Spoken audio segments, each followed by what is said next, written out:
Bismillahirrahmanirrahim. Nigériennes, Nigériens, mes chers compatriotes.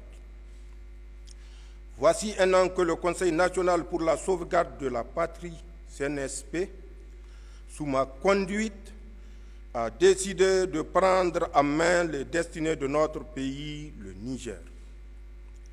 En effet, les menaces existentielles auxquelles faisait face le Niger ne laissaient guère le choix à tout patriote soucieux d'éviter à son pays de sombrer vers les obscurs rivages du terrorisme, et cela nonobstant le placement du pays sous tutelle des bases militaires étrangères. Le pillage de ressources, le passe-droit et le bâillonnement des libertés fondamentales constituaient le brevet du régime déchu, malgré la facette démocratique affichée et vantée par l'ancienne puissance coloniale pour compenser la vassalisation du régime.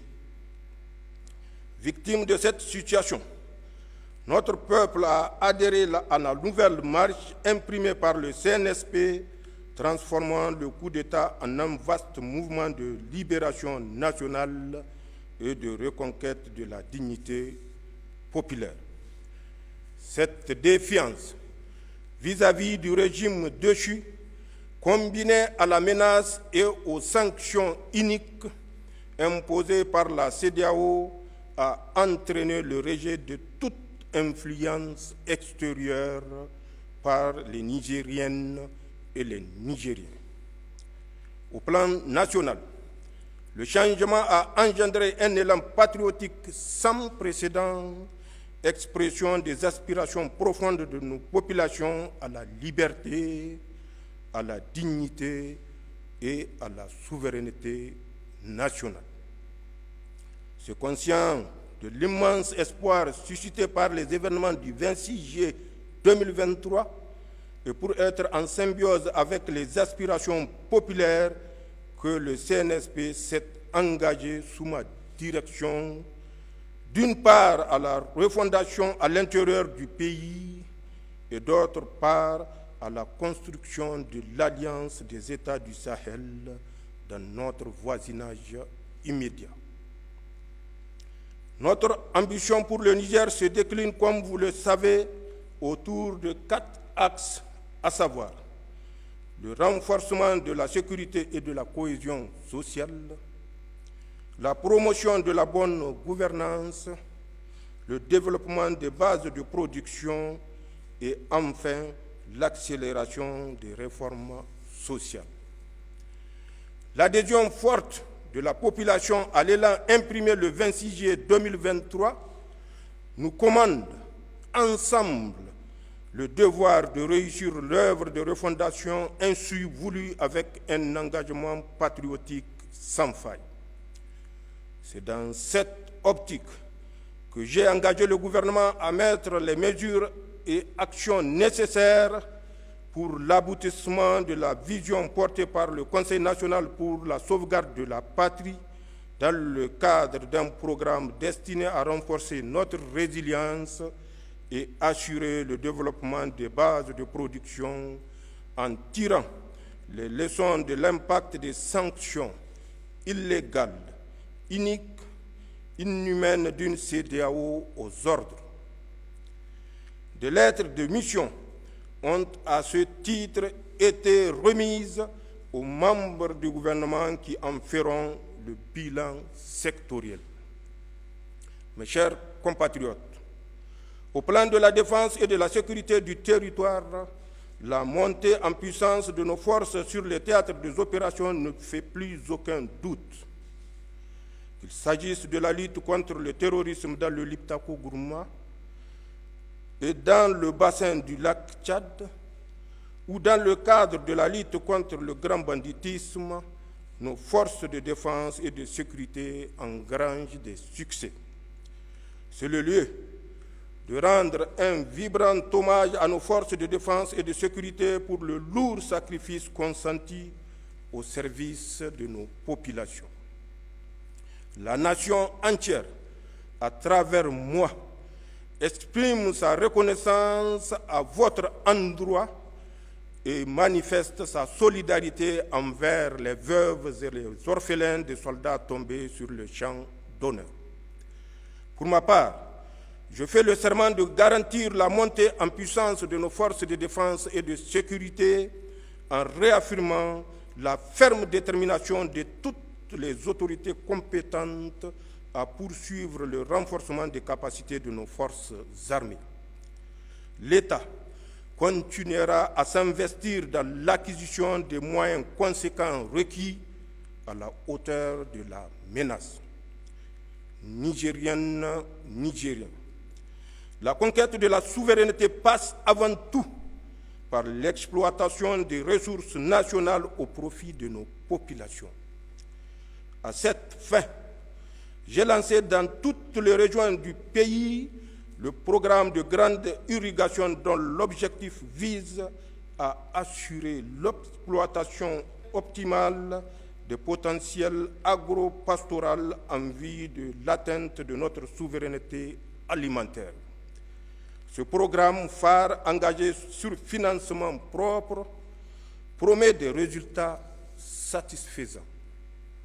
S'agissant de la souveraineté sur nos ressources extractives, elle s'édifiera à travers la promotion du principe de contenu local dont l'objectif réside dans l'obligation faite aux industries minières et pétrolières d'utiliser prioritairement le micro et moyennes entreprises locales et le personnel national. Une ordonnance sera très prochainement adoptée à cet effet. Dans l'affirmation de notre souveraineté, le Conseil national pour la sauvegarde de la patrie entend faire respecter rigoureusement et sans discrimination toutes les dispositions de législation minière et pétrolière. Toute société, minière ou pétrolière, se verra purement et simplement retirer son permis d'exploration ou d'exploitation si elle viole les dispositions réglementaires contractuelles. Le bloc pétrolier Bilma, les rendus R5, R6, R7 d'Agadem, les permis miniers d'Imouraren et celui de Madawela sont retombés dans le domaine public de l'État. Je puis également vous confirmer le lancement prochain du projet de construction d'une raffinerie de pétrole et d'un complexe pétrochimique à Dosso, ainsi que la création d'un institut de pétrole et de gaz à Zender. L'école nigérienne, la formation professionnelle et l'esprit d'excellence et d'entreprise constitueront le pilier majeur de la refondation et de la consolidation de notre souveraineté, car le sort national ne pourra être garanti que par une citoyenneté responsable dans les politiques publiques et le bannissement de la culture de la médiocrité et de l'impunité. Nigériennes, Nigériens, au plan géopolitique, il me plaît de souligner que nous avons réussi de concert avec le Burkina Faso et le Mali à porter solennellement sur le fonds baptismal la Confédération des États du Sahel, consacrée par le premier sommet des chefs d'État de l'Alliance des États du Sahel, tenu le 6 juillet 2024 à Niamey. Le passage au pas de charge de l'Alliance des États du Sahel à la Confédération des États du Sahel franchi en l'espace de 10 mois à peine, et ce malgré les embûches posées par ceux que notre indépendance dérange, illustre en lui-même notre farouche volonté de bâtir sur le socle sahélien un espace souverain de sécurité et de prospérité. Le traité mis en lumière par la déclaration de Niamey crée une union d'États structurée autour de 3 axes stratégiques, à savoir la défense et la sécurité, le développement et la diplomatie. Je tiens devant vous à remercier une fois de plus mes frères, les présidents Ibrahim Traoré et Assimi Goïta, pour l'œuvre titanesque accomplie malgré toutes les menaces proférées et tous les complots ourdis contre l'AES. Je fais également le serment d'œuvrer à l'opérationnalisation de la Confédération des États du Sahel, pour laquelle j'ai déjà commis un comité national. Mes chers compatriotes, soyez assurés que la voie que nous suivons est résolument sur la trajectoire de la rupture avec l'ordre néocolonial et l'établissement d'un partenariat gagnant-gagnant avec tous les pays du monde épris de paix, et ce, sans exclusive. À cet égard, le Niger respectera tous les engagements souscrits avec la communauté internationale.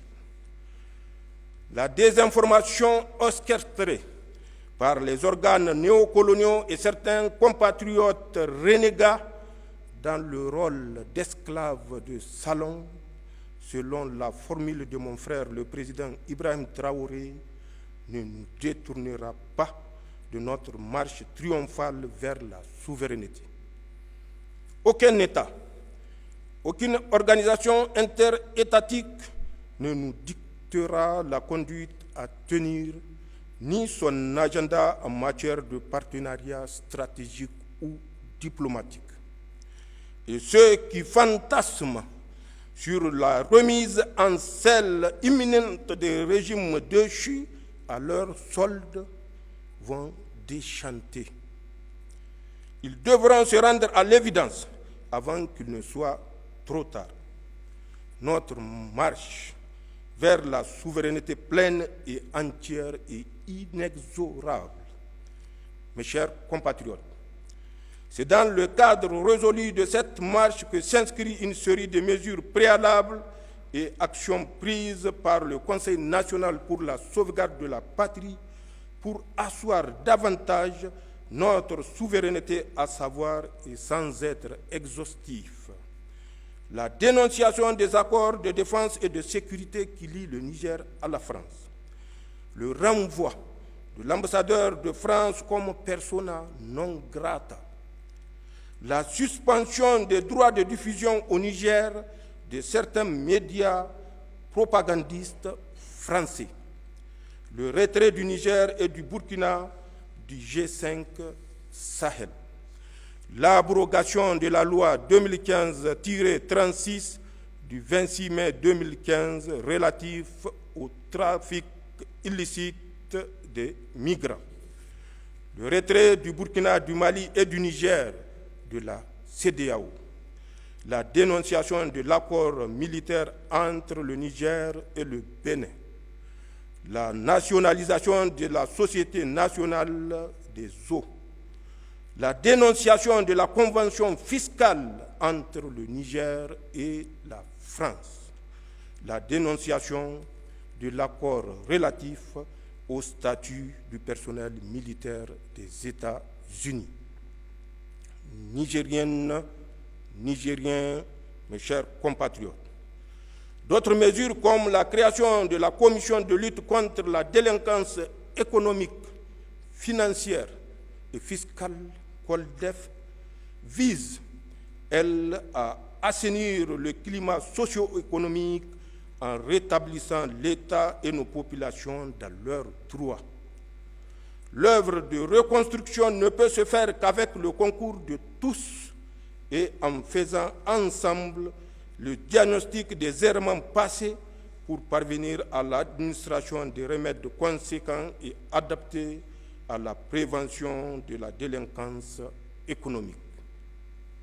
C'est dans cette optique que j'ai mis en place, depuis plus de 2 mois, un comité technique chargé de la synthèse des contributions issues des assises inclusives régionales, d'organiser la tenue des assises de la diaspora et de proposer les modalités d'organisation en vue de la tenue prochaine du Forum inclusif national.